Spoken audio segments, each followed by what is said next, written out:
샬롬. 샬롬. 네, 샬롬. 옆 사람에게도 인사할까요? 샬롬. 샬롬. 잘 들었습니다.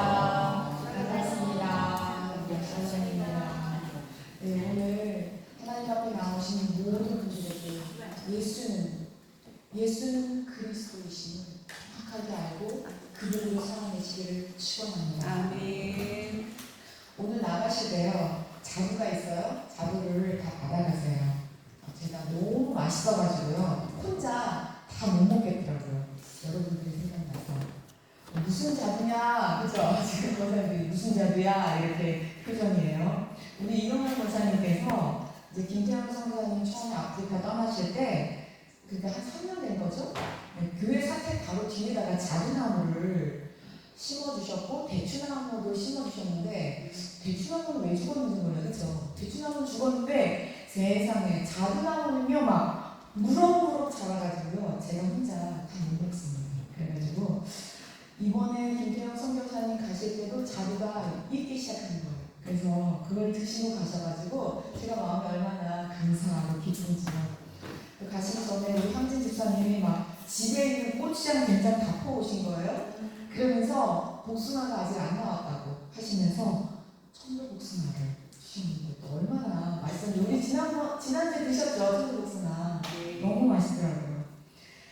우리 성도님들께서 한 마음으로 기도해 주시고 또 사랑해 주셔서 김태형 선교사님 지난 월요일날 새벽에 비행기로 아프리카를 떠나셨고요. 또 짐바브웨에 잘 도착하셨다고 연락이 왔습니다. 여러분들께 진심으로 다시 한번 감사드립니다. 저도 지난주 수요일부터 금요일까지 통일 간호 포럼에 잘 다녀왔습니다. 저희 이제 학교 교수님이 추천으로 해서 이제 통일 간호 포럼에 다녀왔는데요. 이 모든 것이 우리 하나님이 계획하신 것을 알게 되었습니다. 아멘.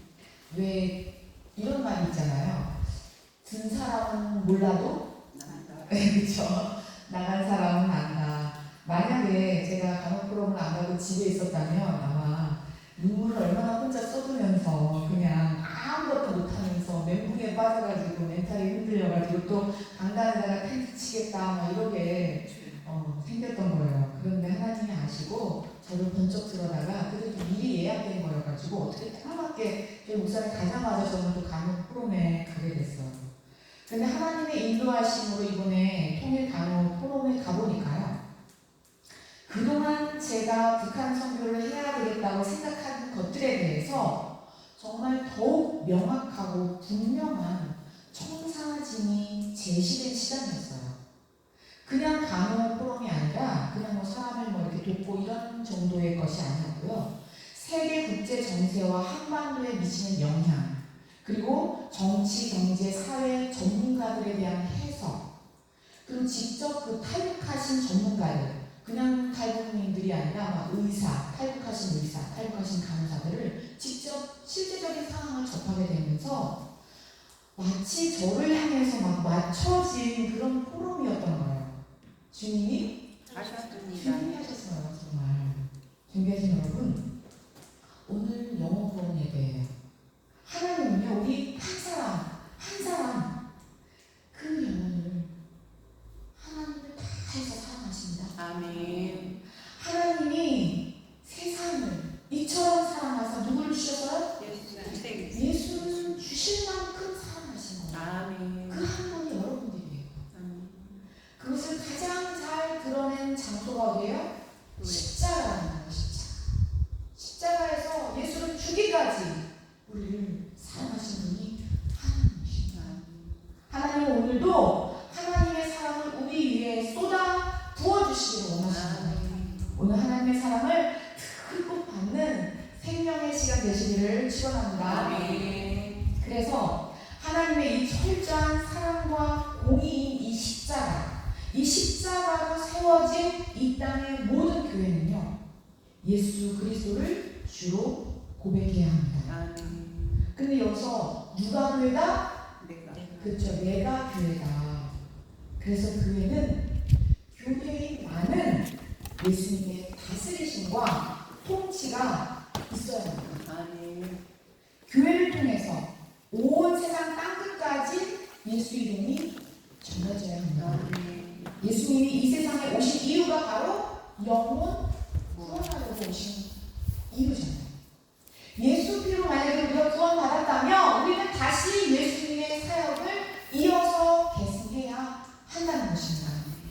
그래서 우리 소성감리교회는요, 교회가 이 땅에 왜 존재하는지, 그럼 이 교회는 도대체 뭘 해야 하는지 매달 마지막 주마다 다시 리셋하고 다시 정비하면서 다시 준비하고 훈련하는 것입니다. 교회의 목적이 뭐예요? 영혼 구원하여 제자 만드는 교회. 너무 크게 써 있어가지고 잘 안 보이죠. 저거는 바뀔 수가 없어요. 그런데요, 영혼 구원으로 끝나는 반쪽입니다. 영혼 구원하여 뭐 해야 돼요? 제자 만드는. 제자까지 만들어야 돼요. 예수님이 제자 만드시려고 승천을 못 하셨잖아요. 우리가 생각하는 게 아니에요. 누가 생각한 거예요? 예수님의 지상 명령이에요, 이게. 예수님이 왕이잖아요. 왕의 명령이에요. 그러니까 뭐예요? 어명이에요. 옆 사람에게 얘기할까요? 어명이요. 어명이요. 한 사람에게 더 얘기해. 어명이요. 어명이요. 어명이에요. 뭐요? 영혼 구원하여 제자 만드는 만드는 게 어명이니까. 우리 영혼이 구원받았다면 이제는요, 성장해야 합니다. 아멘. 영혼이 자라나야 해요. 아멘. 이게 예수님의 어명이에요. 아니, 우리 가정도 마찬가지죠. 아기가 태어났는데 처음에 태어나면 어떻게 해요? 그냥 존재 자체가 그냥 완전히 축복이에요. 그냥 아기가 있으면 다 기쁨이잖아요. 근데 이 아기가 5살이 됐는데도 걷지를 못하고 누워있으면 어떻게 해요? 큰일이에요, 이거. 그냥 병이에요? 큰 병이에요, 큰 병. 마찬가지예요. 그럼 우리도 영혼 구원을 받았다면 점점 어떻게 해요?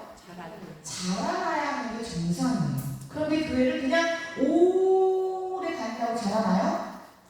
아니에요. 인간이 얼마나 완악한데요.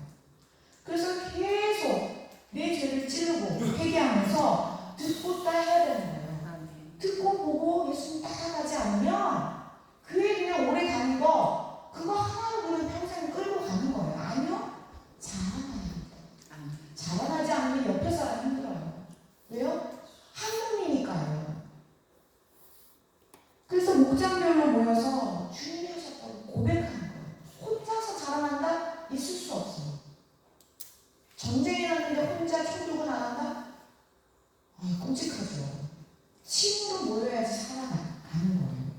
이게 예수님의 방법, 예수님이 알려주신 방법이었다니까요. 예수 그리스도의 장성한 분량까지 자라나는 우리 소성감리교회 온 성도와 되시기를 축복합니다. 아멘. 존귀하신 여러분, 성경은 누구를 향해서요? 예수님. 이제 예수님을 향해 성경이 쓰여졌어요. 구약 전체도 누구를 향해서요? 예수님. 예수님을 향해 쓰여졌다니까요. 그런데 오늘 신약 첫 장이잖아요, 그렇죠? 첫 장을 딱 펴니까 누가 나와요? 예수 그리스도의 회복. 족보가 나오는 거예요. 계보가 나오는 거예요. 아니 근데 성경을 보면은요, 왜 이렇게 족보가 많이 나와요?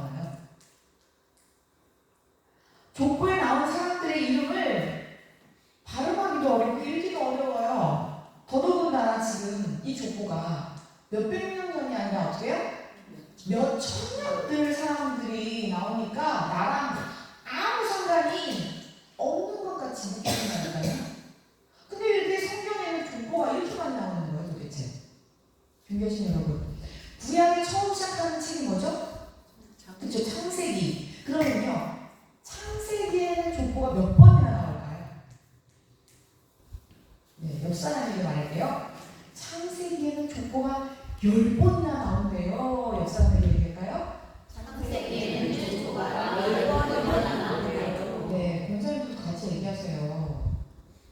다시 한 번요. 다른 분에게 얘기할게요. 시작. 창세기에는 족보가 10번이나 나오네요. 몇 번이에요? 10번. 이제 안 잊어버리시겠죠? 창세기에만 족보가 10번 나오는 거예요. 와, 놀랍죠? 구약도 그런데 신약에 와서 첫 구동을 딱 열어보니 또 뭐가 나와요? 족보. 또 족보가 나오는 거예요. 와,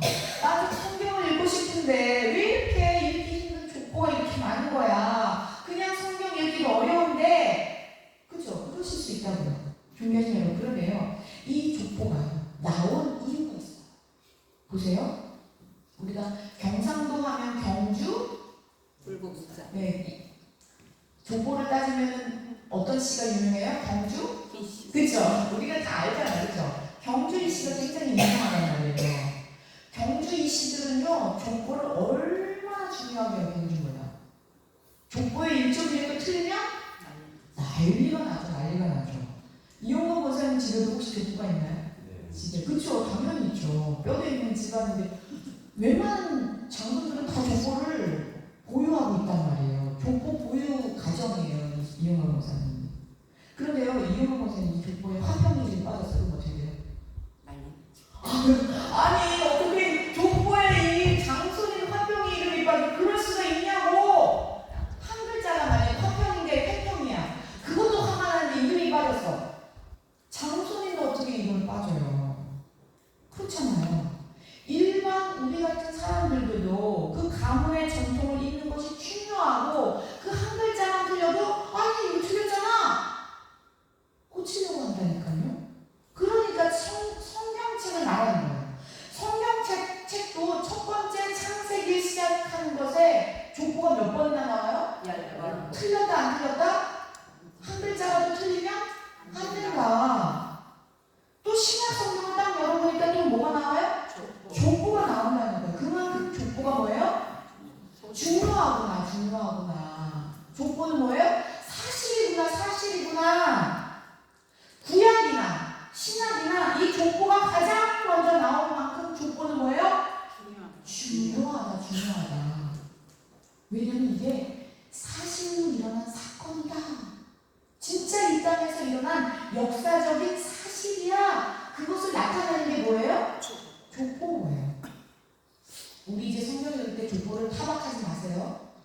또 족보야. 아유 패스. 이렇게 읽지 마시고 화평이가 있나? 이런 거 보자면 이렇게 찾아보시라니까요.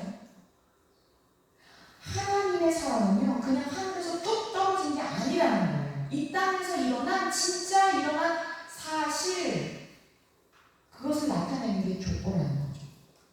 인간의 시간 속에서 일어난 실제 사건이라는 거예요.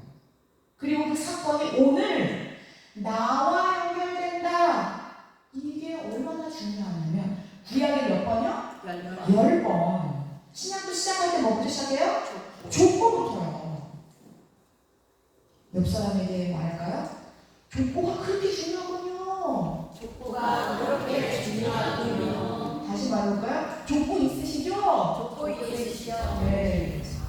족보가 역사예요. 네. 가만히 씨. 감사해요, 선생님. 너무나 당연한 건데. 하나님 성경책도 마찬가지예요. 말씀도 마찬가지예요. 역사적 사실이라는 거예요. 그래서 이제요, 우리는요, 성경에 족보가 나오면 이렇게 생각하시고 읽으셔야 돼요. 아, 이게 진짜구나. 사실이 있었던 거구나. 이렇게 생각하시고요. 두 번째는 어떻게 보셔야 되냐면요. 아, 이제 하나님이 어떤 일을 시작하시겠구나. 새로운 일을, 구원의 역사를 또 쓰실 일이 있구나. 이렇게 생각하고 읽으셔야 돼요. 그 세 번째는 뭐냐면요. 족보가 이렇게 이름이 막 나오다가 맨 마지막에서 딱 멈춰요. 그렇죠? 그럼 보세요. 맨 마지막에 등장하는 사람은 누굴까요? 주인공이에요. 이해가 되시죠? 준비하신 여러분. 그러니까 이제요. 우리가 성경을 읽다가 족보가 딱 나타났어요. 그럼 뭘로 생각하라고요? 아, 사실이구나. 역사구나. 이걸 먼저 생각하세요. 사실이구나. 역사구나. 이용관 권사님의 족보와 같이 그 아들이 화평이구나. 사실이니까요. 근데 이게 오랜 시간이 지나면 다 까먹기 때문에 써놓는 것 뿐이에요. 사실이잖아. 족보가 나오면 뭐라고 생각해요? 사실이구나. 그리고 두 번째 족보가 나오면요, 이렇게 생각하셔야 돼요. 아, 하나님이 또 구원을 시작하시는구나. 그쵸? 두 번째는 뭐라고요? 시작. 구원의 시작. 구원도 시작하시겠구나. 구원을 시작하시구나. 하나님이 어떤 일을 시작하시겠구나. 그 다음에 세 번째, 족보가 나올 때 맨 끝에 사람이 누구라고요? 주인공이구나. 알 수가 있어요. 다시 정리해볼게요. 옆 사람에게 말해볼까요? 첫 번째 뭐라고요? 네, 옆 사람에게 얘기해요. 뭐라고요? 족보는 네, 족보는 사실이에요. 두 번째는 뒷사람에게 말할게요. 뭐라고요? 구원의 시작.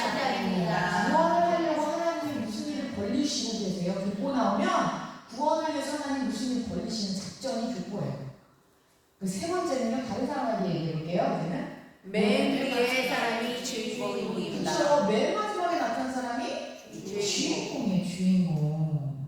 그러면 이제 오늘 본문에 들어가실 수 있어요. 이렇게 우리가 족보에 대한 인식을 가지고 오늘 족보를 읽으시면 얼마나 은혜가 되는지요. 오늘 본문은요, 정말 놀라워요. 오늘 본문의 성경은 누가 기록한 거죠? 마태. 그렇죠. 마태복음이니까 누가 썼어요?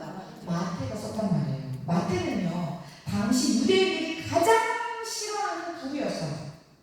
아예 대놓고요, 마태한테 손가락질하면서 더럽고 추악하다고 막 돌까지도 던지는 그런 대상이 바로 누구예요?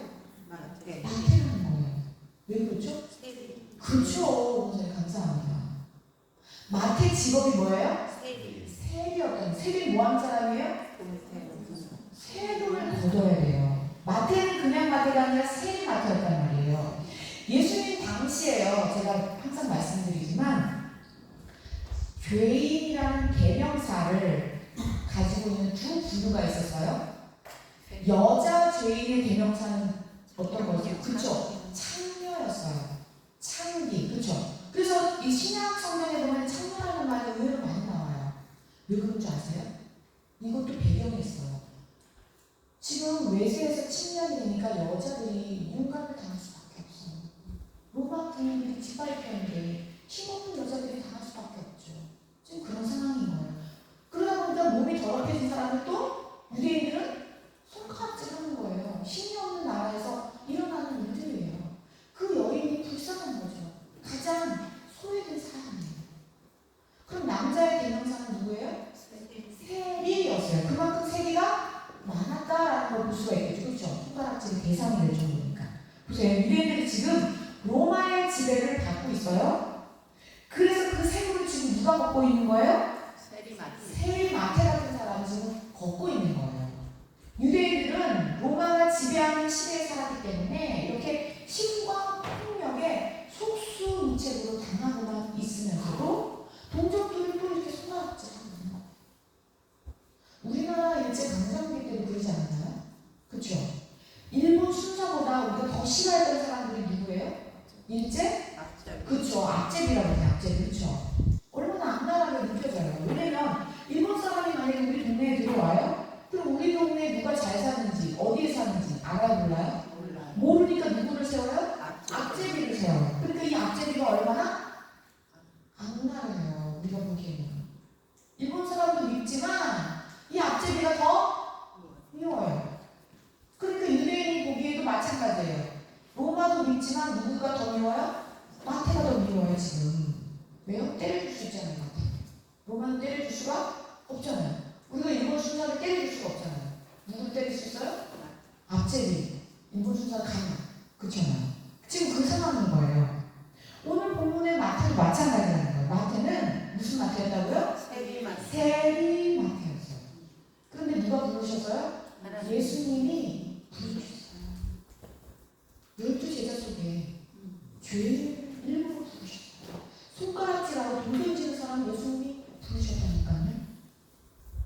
그래서 나중에 마태는요, 예수님이 진짜 하나님이시구나, 예수는 그리스도인 줄 알게 됐어요. 그리고 기록한 책이 무슨 책이라고요? 마태. 그래서 마태복음이에요. 놀라운 것은요, 마태는 지금 이 책을 누구를 위해서 썼을까요? 대상이 있어야 될 거 아니에요, 책을 쓸 때. 그렇지 않아요? 이 마태는요, 정말 놀라요. 왜냐하면 이 마태가 누구를 위해서 썼냐? 돌을 던졌던 그 사람들을 위해서 썼어요. 누구예요? 자신들의 동족, 유대인들을 위해서 씁니다. 아니, 보세요. 누가 자기에게 돌을 던진 사람을 사랑하겠어요? 어떻게 그 사람들을 위해서 이렇게 복음을 쓸 수가 있겠냐고요. 진짜 예수님이 그리스도요, 하나님이심을 알게 되었을 때 마태는 오히려 자기를 죽이려고 했던 그 사람에게 향합니다. 그 사람에게 하나님의 사랑을 보여줍니다. 이것이 사람들의 행하는 모습입니다. 그래서 마태는요, 유대인들이 어디서부터 시작됐는지 그 뿌리부터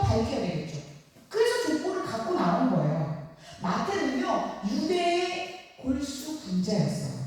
왜냐면 또 성경에 보면 이런 글이 있어요. 세리마태라는 글도 있지만요. 레위인 마태예요. 레위는 뭐 하는 사람들이에요? 네, 성전에서 성전의 일을 보는 사람이에요. 성전의 일을 봐야 되는 사람이 지금 무슨 일을 보고 있어요? 그 돈 걷는 일을 하니까 얼마나 속이 괴로워요. 그렇지 않아요? 지금 그래서 레위인 마태였기 때문에 워낙 성경을 많이 알고요. 워낙 이 뿌리에 대해서 정통인 거예요. 지금 이 족보는 몇백 년이 아니에요. 그렇죠? 지금 몇천 년 전의 족보라는 거예요. 이 마태가 몇천 년 전에 이 족보를 쓴다면 이런 것은 제가 잘 모르는데 옛날 족보에는 여자들의 이름이 들어가나요? 그렇죠, 목사님. 우리나라도 지금 그게 몇백 년 전인데도 여자들의 이름이 없어요. 근데 지금 세리마태가 쓰는 족보는요 2000년 전이에요. 그럼 아브라함까지 거슬러 가면은요 3500년 전이에요. 여자들의 이름을 넣지도 않고 명수에도 안 드는 그런 시대였단 말이에요. 그런데 이 골수문자 세리마태의 족보에 여자의 이름이 있다는 거예요. 놀랍죠.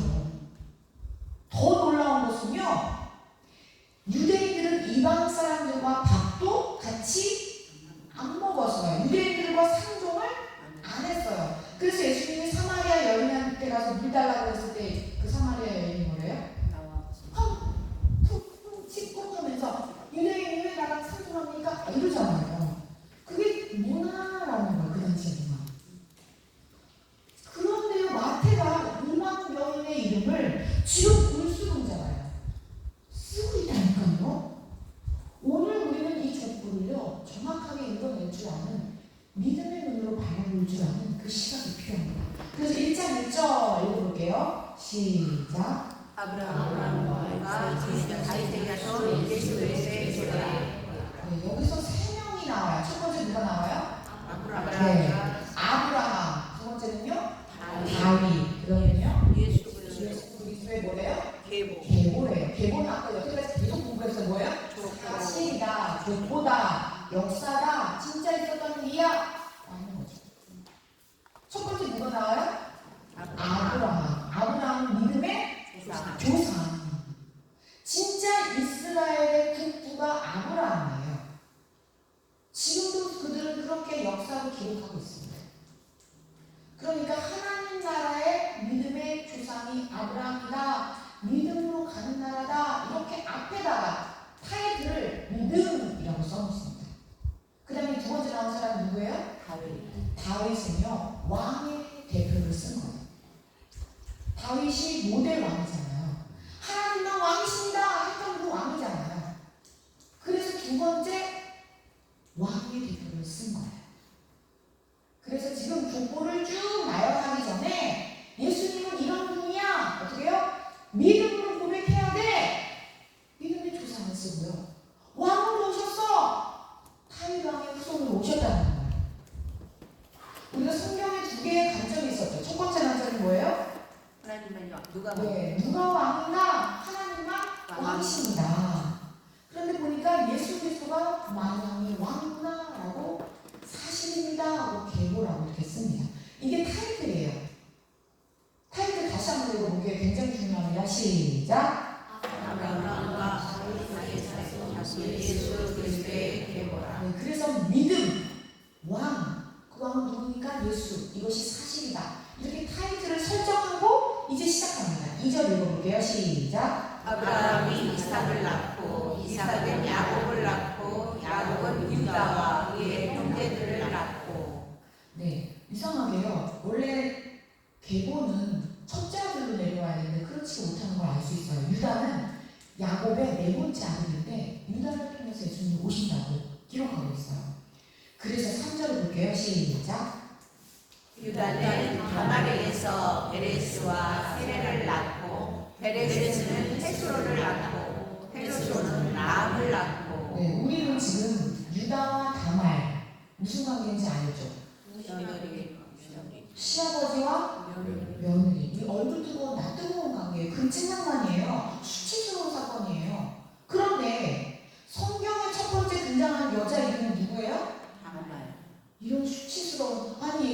족보가 개족보란 말인가? 이게 무슨 말인가? 얼굴 뜨겁게, 나 뜨겁게. 뭐지? 그럴 수 있어요. 그런데 마태는 철저하게 이름을 집어넣습니다. 왜냐면은 그냥 유다는 베레스와 세라를 이렇게 할 수 있잖아요. 그렇죠? 그런데 굳이 다만 끌고 와요. 놓아요 여기다가. 왜 창피하고 부끄럽고 수치스러운 관계를 여기다 집어넣죠? 유다가 이렇게 고백합니다. 다말에게. 너가 나보다 낫다. 나중에 고백해. 무슨 뜻이에요? 내가 잘못했어. 회개했다는 거야. 예수님은요, 아브라함, 믿음의 조상, 다시 말해서 믿음으로 고백하는 사람들을 통해서 시작되지만 중요한 것은 회개하는 심령으로 이어진다는 거야. 그래서 이제 4절 읽어볼게요. 4절 시작. 람은 아미나답을 낳고 아미나답은 나손을 낳고 나손은 살몬을 낳고. 별로 상관없는 사람 계속 나와가지고 그쵸? 빨리 패스하고 싶은데요. 맨 끝에 사람 누구예요? 살몬인데요. 이 살몬은 어떤 사람이냐면요, 여리고 정탐 사건 기억나시나요? 여리고성 무너졌을 때 그 전에 몇 명 보냈어요? 2명을 그 여리고성에 정탐하라고 보냈잖아요. 그렇죠? 그 중에 한 명이 누구예요? 살몬이에요. 근데 이 살몬이 누구랑 결혼했나? 5절에 나옵니다. 5절 읽어볼게요. 시작. 살몬은 라합에게서 보아스를 낳고 보아스는 루sek에서 오벳을 낳고 오벳은 이세를 낳고. 아멘. 살몬이 누구랑 결혼했어요? 라합. 라합이 누구예요? 이세. 말이 좋아 기생이지 뭐예요? 장녀. 창기예요. 창녀예요. 성창이었단 말이에요.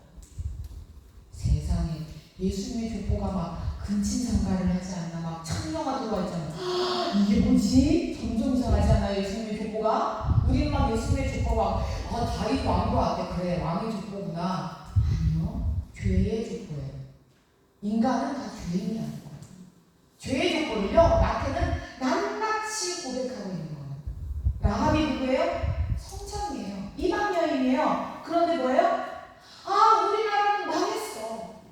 진짜 하나님의 나라가 오면 그 나라가 진짜구나 하고 항복한 사람이라는 거예요. 다시 말해서 죄를 회개했다는 거예요. 이 나라가 아닙니다. 하나님의 나라가 진짜 나라입니다. 라고 고백하고 그 나라에 들어간 사람이 라합이라는 거예요. 그것을 정확하게 보여주는 것이 족보입니다. 라합이 낳은 사람이 누구예요? 보아스요. 그런데요, 놀라워요. 보아스의 엄마가 그러니까 누구예요?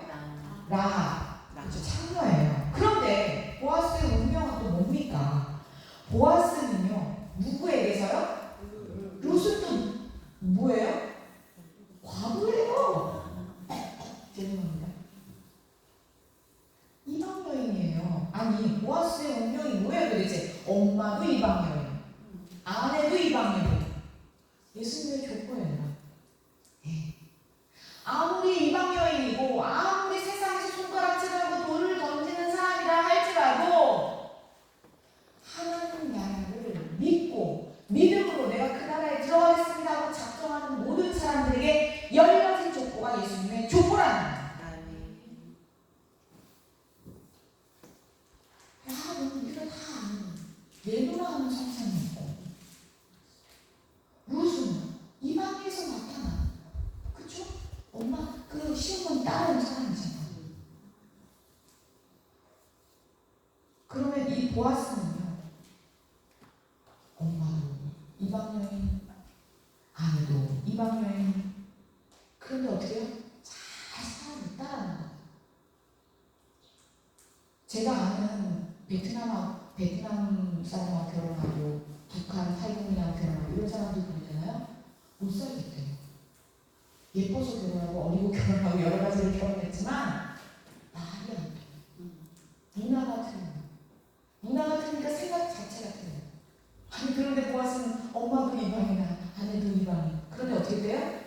하나님 나라 백성의 그 하나님의 방법대로 잘 살아갔다는 거예요. 거기서 예수님 받고 싶다는 거예요. 육으로 난 자들을 나아가는 순서가 아니라 구원의 계보를 기록한 것이 마태의 기록입니다. 아무리 성창이고 아무리 유대인들이 상종하지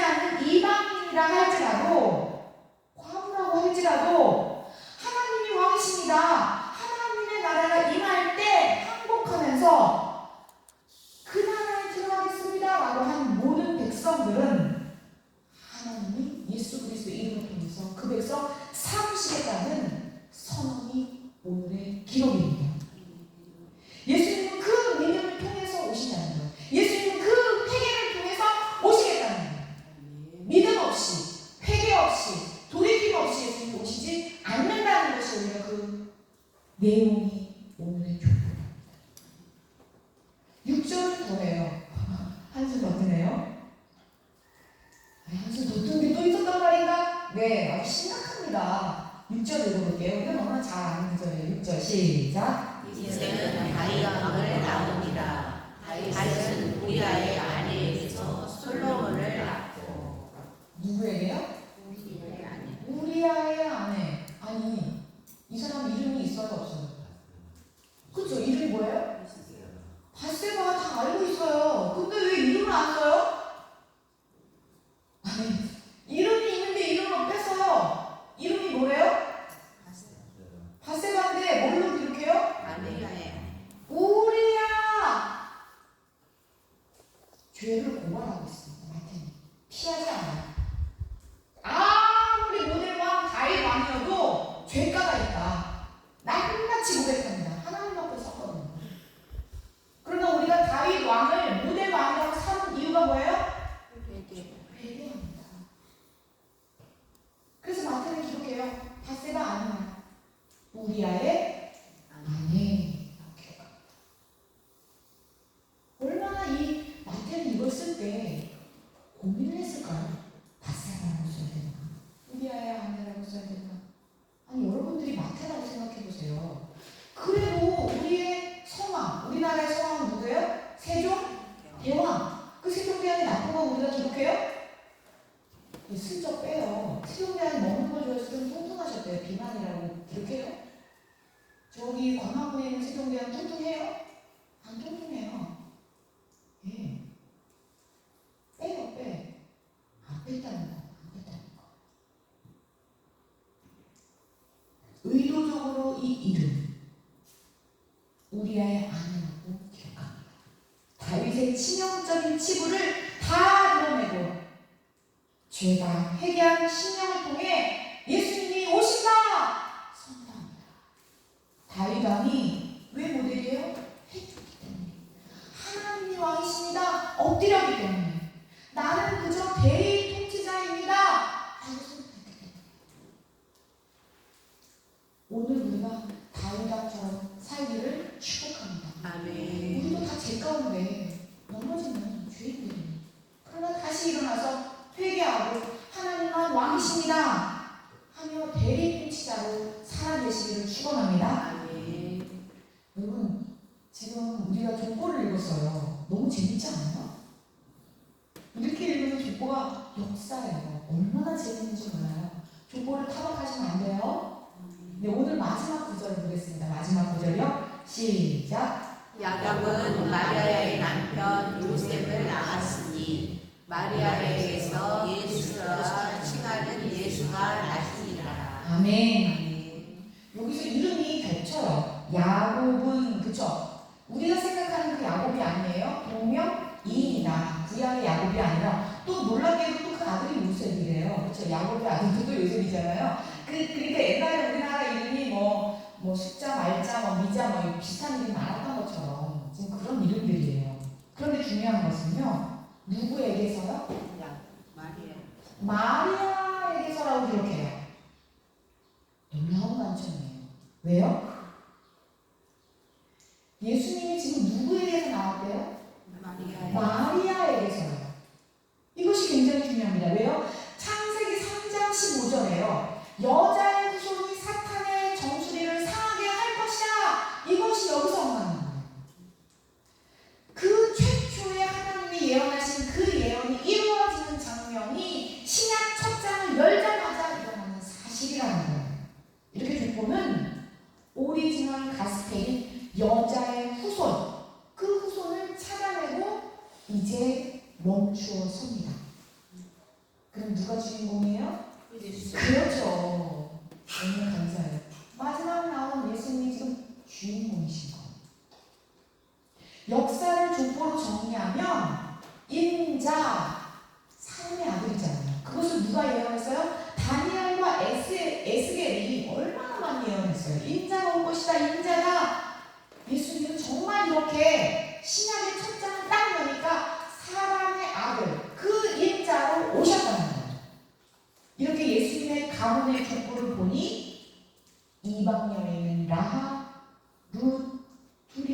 있을 뿐만 아니라 며느리도 들어가 있을 뿐만 아니라 우리 아이 안에도 들어가고. 결론이 뭐예요? 하나님의 나라가 진짜구나, 이 땅은 망하겠구나, 하나님의 나라가 복인 줄 알고 그것을 믿음으로 취하고 회개하고 그 안에 들어가면 열방의 모든 이방인도 다 하나님의 백성이 된다는 족보가 오늘 기록입니다. 그러니까 유대인에서도 골수분자 레위라고 하면요 굉장한 성경에 행방한 사람이라는 거예요. 그 골수분자 레위한테는 그 자신들의 혈통을 기록한 것이 아니라 하나님 나라의 언약을 이루신 하나님의 구원 계보를 기록했습니다. 이것이 바로 열방을 푸는 족보예요. 바로 그 족보에 누가 들어있어요? 네, 예수가 들어갔고 그 후에 누가 들어있어요? 이방 사람인 내가 들어있다는 거예요. 왜요? 예수 그리스도를 믿음으로 예수 그리스도를 왕으로 섬겼을 때 우리가 예수님의 다음의 족보로 이어간다는 것이 바로 이 족보예요. 중요한 포인트는 이방 사람인 내가, 우리 설성감리교회가 이방 민족이, 우리 대한민국이 이제 북한과 일본과 홍콩과 우크라이나와 짐바브웨뿐만 아니라 온 열방이 그 족보 안에 다 들어있다. 이것이 오늘의 믿음의 족보인 거예요. 이것이 예수님이 왕이신 이후의 족보예요. 이것이 구원의 족보입니다. 온 열방을 품고 오늘 저와 여러분을 품고 있는 족보입니다. 이것은 하나님의 사랑이기 때문입니다. 존귀하신 여러분, 이 땅에서 하나님의 사랑 흠뻑 받는 저와 여러분 되시길 축원합니다. 아멘. 우리는 예수님의 족보 아래 살아있기 때문에 이미 사랑받고 있는 존재들이에요. 그럼 도대체 뭐가 복인가? 그것도 알아야 되겠죠, 그렇죠? 아니 예수님이 나의 왕이 되는데 그럼 뭐가 복이지? 그게 바로 오늘 설교 제목입니다. 설교 제목을 한번 읽어볼까요? 그래서 오늘 설교 제목 시작. 예수는 그리스도. 네, 예수는 그리스도. 아멘. 예수를요 진정한 왕 그리스도라고 고백하는 것이 세상에서 가장 큰 축복이라는 거예요. 아니 뭐 예수님을 왕이라고 고백하는 게 뭐가 그렇게 축복인가? 예수님이요 진짜 만왕의 왕이시기 때문이에요. 만주의 주이시기 때문이에요. 그리고 이제 다시 재림하시고 온 우주와 천하 만물의 주권자가 되시기 때문입니다. 그럼 예수님이 나의 왕인 것이 왜 그렇게 복인가? 예수님을 구주로 영접하면 우리의 족보가 예수님 족보로 바뀌기 때문이에요. 우리의 족보는요 죽을 수밖에 없는, 영영 죽을 수밖에 없는 죄의 형벌로 죄의 싹은 사망으로 갈 수밖에 없는 그런 사람들인데 죄인에서 의인이라는 족보를 세탁해 주시는 거예요. 신분을 세탁하세요. 예수님을 왕으로 영접하면 그뿐만이 아니에요. 하나님의 자녀가 되는 권세도 주세요. 이 땅에서 종으로 타지 않고 하나님의 자녀로 살게 하십니다. 그렇기 때문에 예수님을 왕으로 우리가 영접할 때 우리는 종에서 아들로 족보가 세탁됩니다. 그래서 우리는 오늘 예수님의 족보를 통하여 예수님의 이름으로 우리도 그 족보에 기록될 것을 믿습니다. 아멘. 족보는 여러분 잘 들으셔야 돼요.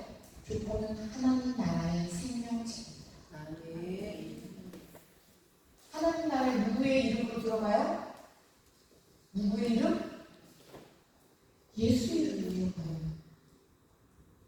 그래서 예수님이 나의 구주. 보세요. 이 땅에서도 하나님이 나의 왕 되시지 않는데 어떻게 하나님 나라에 들어갔었어요? 하나님 나라는 누가 왕이에요? 예수님이 왕이고 하나님이 왕인데 이 땅에서 내가 예수님이 나의 왕입니다 고백하지 않고 그렇게 살지 않는데 어떻게 하나님 나라에 들어가요? 이 땅에서부터 살아내야 되는 거예요. 그래서 오늘 설교 제목을 다시 한번 읽어볼까요? 시작. 예수는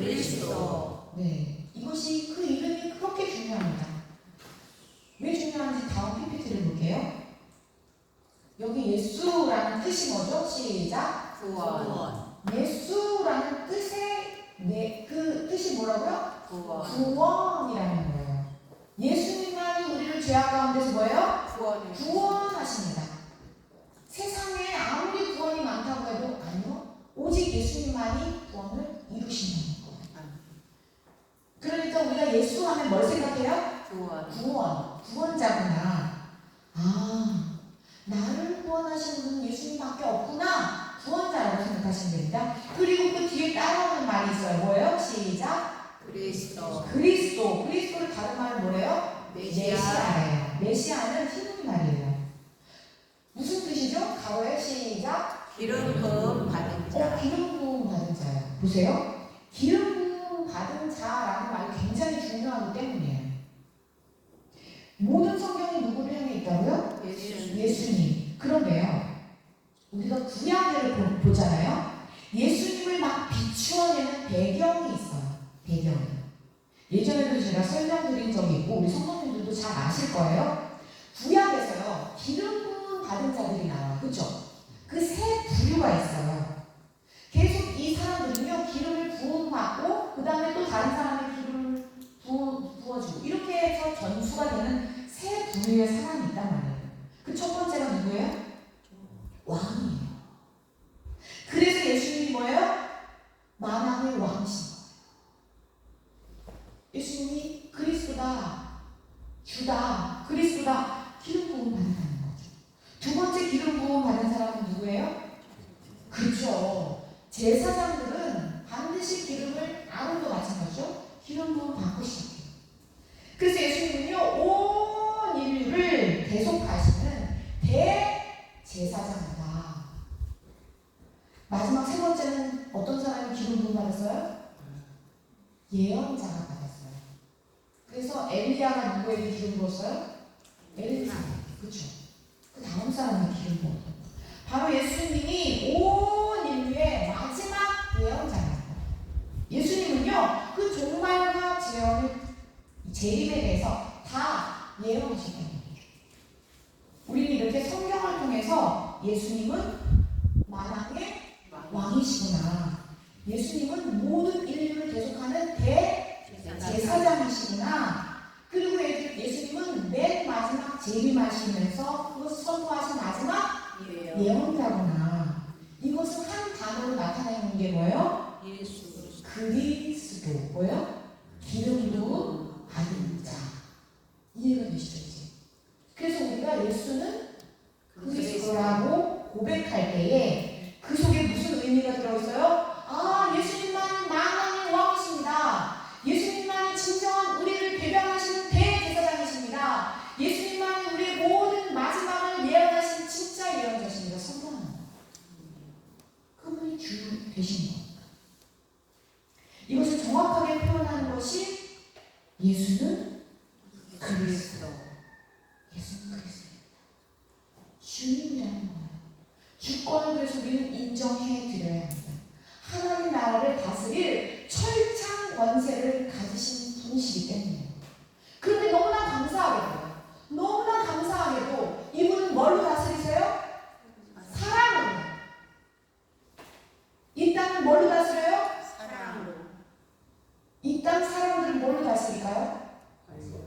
이 땅 사람들은 힘과 폭력으로 다스립니다. 그러나 예수님만이 사랑으로 다스리는 거예요. 이것이 저희에게 가장 큰 의미라는 거예요. 예수님이 우리를 다스린다고 하면 우리는 괜히 예수님을 듣고 이렇게 엎드려야 되나? 아니요.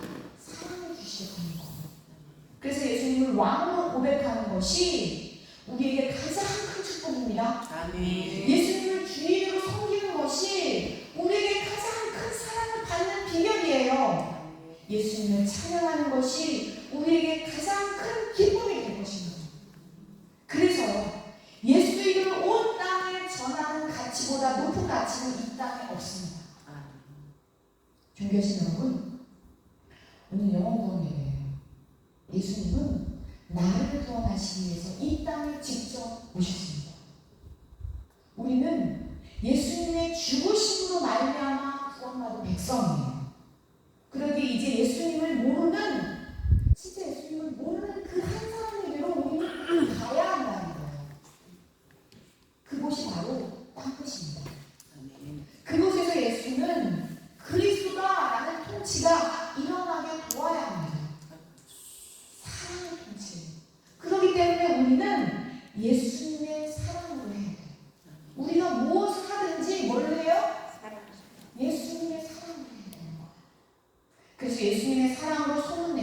칠성감리교회 권석들 일시를 축복합니다. 아멘. 제가 지난주에 참석했던 그 통일 간호 포럼에서요. 제가 가장 쇼킹했던 지도가 한 장 있었어요. 제가 그 지도를 보고요. 너무나 충격을 받았어요. 왜냐면요. 그 지도를 보면서 마음이 너무너무 아픈 거예요. 왜냐면 그동안 제가 생각했던 그런 통일의 지도가 아니었거든요. 종교신 여러분, 우리는 우리의 소원을 통일하면서 생각하는 그 지도가 있잖아요. 그렇죠? 우리의 소원을 통일하면서 그려진 지도는 뭐죠? 한반도잖아요. 통일, 토끼 그림 이러면서 그렇죠? 제가 생각했던 지도는 이거예요. PPT를 볼게요. 저만 그런가요? 다 동일하게 이렇게 지도를 생각하지 않으세요? 통일이 되면 우리는 이런 통일이 될 거야 하고 지도를 그려보잖아요. 그런데요. 제가 그 통일 간호 포럼에 가서 교육받은 지도가 있어요. 제가 너무 깜짝 놀랐어요. 완전히 다른 지도예요. 그런데요. 이거는 바로 9년 전에 이미 저희 나라의 뉴스 방송에 다 떠들었던, 다 나갔던 지도인데 제가 몰랐던 거더라고요. 봤더니. 우리 여러분들 중에서도요. 아시는 분들도 아마 계실 수 있어요. 다음 PPT를 볼게요. 바로 이 지도예요. 보이시나요? 이 지도가 뭐냐면요. 2015년, 이거 9년 전이죠. 8월 5일에요. 미국에 있는 NBA 방송에 그 보도가 난 자료예요. 그런데 이게 문제가 뭐냐면요. 이 지도를 누가 작성했을까요? 이 지도를 누가 그렸을까요? 처음에.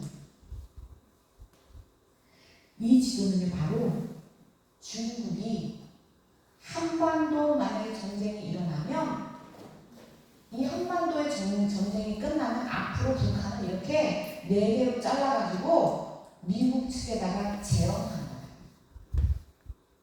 전쟁이 이제 분명히 한반도에서 일어날 것이라 시츄에이션 있잖아요. 그렇죠?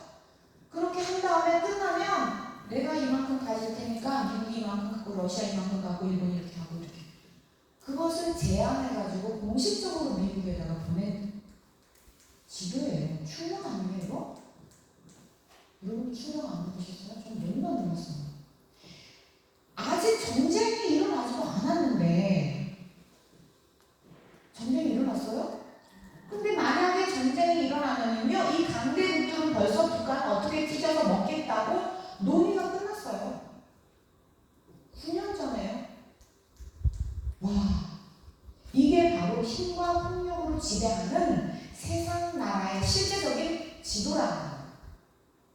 제가 생각했던 그 처음에 그런 지도는요, 순수한 우리 국민들만 생각하고 있는 지도였어요. 그냥 우리의 그냥 꿈이었어요. 그런데 지금 이 지도는요, 이게 현실인 거예요, 현실. 강대국들에 의해서 우리가 38선이 나눠졌잖아요. 이 지도를 보여주니까요, 막 포럼 사람들이 난리가 난 거예요. 다 저처럼 막 놀라면서, 야, 우리가 38선 이렇게 그어진 것도 누가 잘랐어요? 미국하고 소련이 탁상공론을 해서 그냥 30분 만에 줄자로 쭉 그어가지고 38선이 그어진 거예요. 그 38선을 지금 우리가 건너가요? 아직도 전쟁이 나지도 않았는데 벌써 그 북한을 4개로 미리 쪼개놓고 이렇게 먹읍시다 이렇게 해는 거예요. 끝난 거예요. 얼마나 제가 마음이 아팠는지. 교회하신 여러분, 그런데요 여기서 끝나면 안 되죠. 저는 이번 이 통일 간호 포럼을 마치면서요, 우리나라 대한민국은 정말 하나님이 세우셨구나, 하나님이 지키셨구나, 더욱더 깊이 알게 되었습니다. 왜냐면요, 맨 처음에 우리가 38선이 달리면 미군정 시위가 있었어요. 3년 동안. 아시죠? 우리 어르신들이 더 잘 아세요. 그때요, 미군정에서 여론조사를 했어요. 이제 앞으로 대한민국이 투표를 해서 대통령을 뽑을 건데 당신들은 어느 나라를 원합니까? 이렇게 해서요, 여론조사를 했단 말이에요. 아니, 어르신들 기억 나시나요? 이건 굉장히 큰 이슈였어요. 그런데 그 결과표가 이렇게 나옵니다. 이것이 그 당시에 그 신문에 나왔던 PPT예요. 보세요. 사회주의가 몇 프로예요? 70%가 사회주의를 원했어요. 사람들이. 누가요? 온 국민들이요. 공산주의는요? 공산주의하고 사회주의를 몰라가지고 공산주의를 찍었을 뿐이에요. 공산주의, 사회주의 다합하니까 몇 %예요? 77%가 지금 뭘 원하고 있어요? 사회주의, 소련을 원하고 있었다는 거예요. 그게 우리나라의 현실 지도였어요. 사회주의와 공산주의를 원한다고 이렇게 절반도 아니에요. 지금 77%는요 80%예요 거의. 그리고 우리나라 당시에요 다 사회주의로 물들어 있었구나. 이게 당시에 신문에서 난 거예요. 전 국민들이 그렇게 사회주의를 원했다라는 거니까요. 하지만 우리 하나님의 손이 대한민국을 강력적으로 지켜주십니다. 그래서 오늘 우리가 이렇게 자유롭게 자유를 누리며 예배를 드릴 수 있는 것입니다. 국민들조차도 사회주의를 원했지만 하나님이 없으셨다니까요. 대한민국을. 존귀하신 여러분, 전쟁은 하나님께 있습니다. 그 하나님은 어제나 오늘이나 내일이 동일하신 전능하신 우리 하나님이십니다. 제아무리 중국과 미국이 자신들이 원하는 이 지도를 그렸다 할지라도, 제아무리 우리가 77% 사회주의 국가를 원한다 할지라도 하나님의 섭리는 영원 구원에 있습니다. 영원 구원 위에 나만 남겨놓으신 거예요. 그리고 인간의 모든 방법을 뛰어넘는 하나님의 지혜로 우리나라 대한민국을, 자유대한민국을 오늘까지 지켜주셨습니다. 그리고 이제 북한도 그렇게 하실 것입니다. 주님이 하실 것을 믿습니다. 존귀하신 여러분, 오늘 영혼구원 예배요. 이 영혼구원 예배 하면은요 이렇게 돼서 목장마다 발표를 하려고 하니까, 아니 근데 영혼구원 예배가 빨리 들어와. 옛날에는 안 그랬는데 영혼구원 예배 이제 발표해야 됩니다. 아니 왜 이렇게 빨리 들어와요? 부담되죠. 그러실 수 있어요. 그런데요, 이거 생각하셔야 돼요. 우리는 지금 누구 앞에서 발표하는 거예요? 하나님 앞에서요. 사람 앞에서 하면 좀 부끄러워요. 맨날 식당 얘기도 하고 뭐 별 진전도 없고 뭐 전도대상자 이름 똑같아요. 그냥 그 이름이에요. 아니요. 하나님은요, 우리 설성감리교회를요 불꽃 같은 눈동자로 특별히 사랑하시는 교회예요. 왜요? 6.25 전쟁의 폭탄이 떨어지는 속에서 눈물로 나라와 민족을 위해서 기도한 그 기도 위에 세워진 교회가 설성감리교회잖아요. 그런데 그 후손인 우리가 하나님 나라와 그 영혼을 위해서 그냥 주님 앞에 서 있는 것조차 하나님께는 얼마나 큰 기쁨이 될까요? 우리가 뭘 해서 기뻐요? 그냥 우리 자체가 하나님 기뻐하시다니까요. 보세요. 우리 가정에도 그래요. 가정에 만약에 손주가 있어요. 그렇죠? 며칠 기어다녀요. 맨 처음에 막 입에다가 아무거나 집어넣고, 그렇죠? 막 배밀이 하다가 어느 날 얘가 뭐라도 막 붙잡고 부들부들 떨면서 간신히 섰어요. 그럼 그날 어떻게 해요? 축제 분위기가 난리 났어요. 우리 애가 섰다고, 이것 좀 보라고, 빨리 동영상 찍으라고. 엄마 아빠도 기쁜데 할머니 할아버지는요 쓰러져요. 애기가 섰다고, 오늘 섰다고 기록하라고, 날짜를 기록하라고.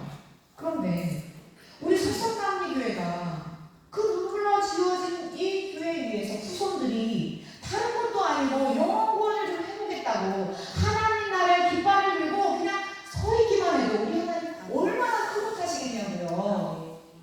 존귀하신 여러분, 영원구원은 하나님의 소원이시기에 하나님이 하실 것입니다. 우리가 그냥 있는 그 자리에서 깃발 들고 서 있는 것 자체만 해도 하나님은 이미 큰 상급을 준비하고 계실 줄로 믿습니다.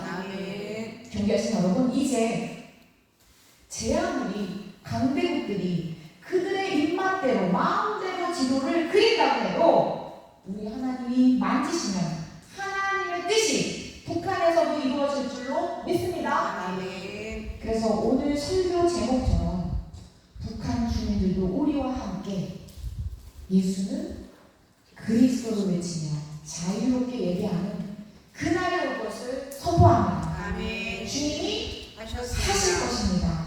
하나님을 기대합니다. 아멘. 예수는 그리스도. 예수님은 만왕의 왕. 왕이십니다. 예수는 그리스도. 예수는 온 인류의 대제사장이십니다. 예수는 그리스도. 예수님 마지막과 영원한 예언자 되십니다. 예수님은 반드시 여러분 재림하십니다. 아멘. 우리는 깨어서 그때를 준비하는 거예요. 예수는 그리스도임을 기쁨으로 전하는 십자가의 군병들이 다 되시기를 축원합니다. 아멘. 기도하시겠습니다. 하나님 아버지, 우리를 고와 같이 내버려 두지 않으시고 성령 보내셔서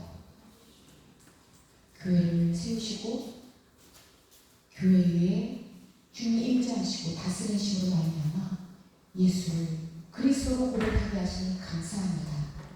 이제 우리가 예수 그리스도의 몸이 되어서 한 사람 한 사람이 예수 그리스도의 십자가의 군병 되어서 주 예수 그리스도를 외치게 하여 주옵소서. 교회에서 외치는 것이 뿐만 아니라 나아가서 이제 세상 앞에서 예수는 그리스도라고 외치는 우리 모든 십자가의 군병이 다 되게 하여 주옵소서. 우리는 모두 하나님의 나라로 인도하신 우리 주 예수 그리스도 이름으로 감사드리며 기도드렸습니다. 아멘. 이제 묵장님을 나오셔서